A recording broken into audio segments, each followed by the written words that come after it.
inclusive development.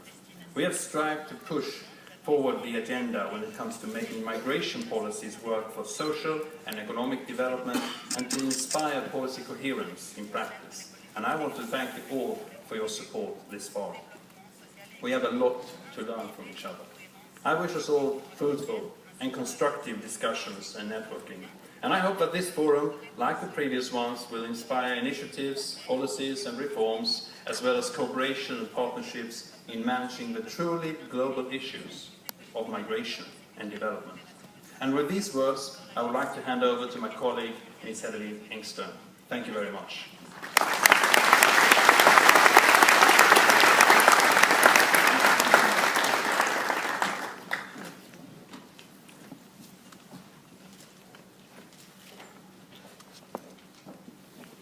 Your Royal Highness, Crown Princess Victoria, Secretary General Ban Ki-moon, Prime Minister Fredrik Reinfeldt, Honourable Ministers, Excellencies, ladies and gentlemen, and dear GFMD participants.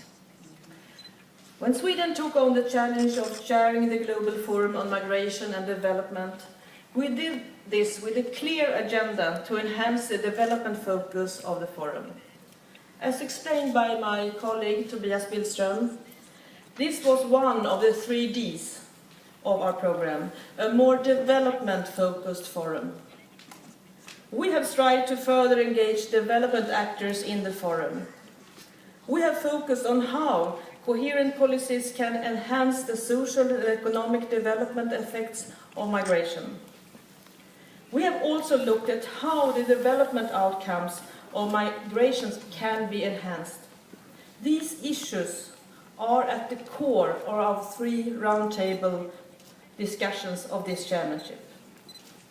For over a decade, Sweden has had a policy of global development that makes very clear that all areas of policy have to contribute to the achievement of equitable and sustainable global development. As a government, we have made migration one of the priority areas in this regard. We have done so because we are convinced that the development potential of migration is far from being fully utilized.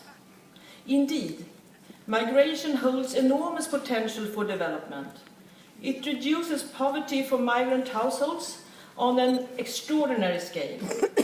And most directly, this happens through higher income levels and hundreds of billions of dollars being remitted each year. These are often invested in education, in health and housing. Furthermore, migration fills critical needs on the labour market. It encourages trade and investments between countries and leads to the transfer of knowledge, skills and ideas. At the same time, the current state of governance and policy development on migration exposes migrants to risks. Many potentials are lost due to poor policies. Systems to match supply and demand for labour across borders are poor. Non-recognition of foreign qualifications poses another problem. Transaction costs deprive migrants, their families and countries of origin enormous amount of money. Ladies and gentlemen, you will recall that the overall theme for our chairmanship is unlocking the potential of migration for inclusive development. We firmly believe that active, well-crafted and coherent policies hold the key to unlocking this potential. By exchanging experiences, practices and lessons learned, we can craft policies that fully realize the potential of mobility. This is the essence of the GFMD. In closing, let me refer to the high-level dialogue on migration and development and the call by the Secretary General to include migration in the post-2015 development agenda. How migration is governed, the conditions under which migrants work, live and move will determine what kind of outcomes can be achieved. What we are looking for is a cooperative, international migration system that is less costly, more productive for all stakeholders. As the chair of the GFMD, I will therefore encourage all of you today to send a clear and ambitious message on the importance of migration in the post-2015 development agenda.